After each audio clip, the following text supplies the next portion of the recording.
नमस्कार श्रोते हो, रेडिओ जयंतच्या आनंदी कट्ट्यावर मी अनुराधा आपण सर्वांचं मनपूर्वक स्वागत करते.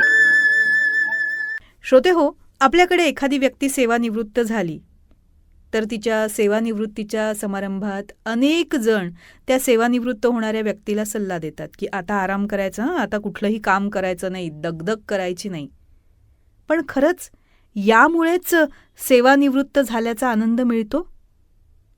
हा खरंच विचार करायला लावणारा प्रश्न आहे.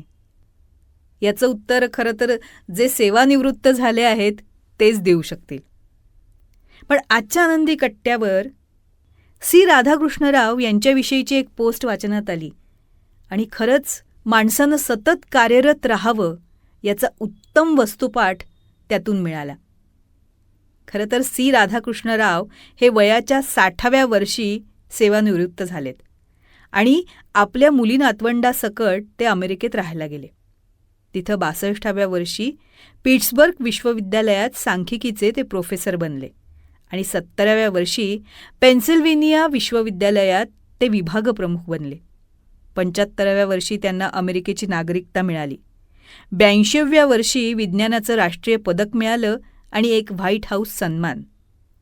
आज 102व्या वर्षी त्यांना सांख्यिकीचा नोबेल पुरस्कार मिळालाय. भारत सरकारनं त्यांना आधीच 1968 साली पद्मभूषण आणि 2001 साली पद्मविभूषण या पुरस्कारांनं सन्मानित केलंय. सतत कार्यमग्न राहणारे राव म्हणायचे की भारतात रिटायरमेंटनंतर कोणी विचारत नाही. अगदी सहकारीसुद्धा तुमच्या विद्वत्तेचा नाही तर सत्तेचा सन्मान करतात. मंडळी, 102 वर्षाच्या वयात उत्तम आरोग्य आणि नोबेल प्राप्त करणं खरंच संभवतः हे पहिलंच उदाहरण आहे. ही अशी एक घटना आहे ना की आपण सगळ्यांनी ती कायम लक्षात ठेवली पाहिजे. त्यामुळं सेवानिवृत्त होणं म्हणजे अकर्मण्य बनणं असा होत नाही.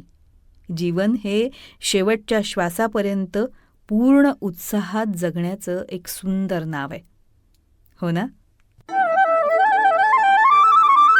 हा होता आनंदी कट्ट्यावरचा आजचा सुंदर विचार. तुम्हाला तो कसा वाटला याविषयीची तुमची कमेंट बॉक्समध्ये नक्की लिहा.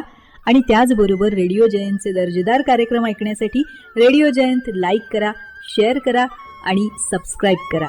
रेडिओ जयंतचं सबस्क्रिप्शन फ्री आहे आणि त्याचबरोबर नोटिफिकेशनसाठी बेल आयकॉनवर क्लिक करायला सुद्धा विसरू नका.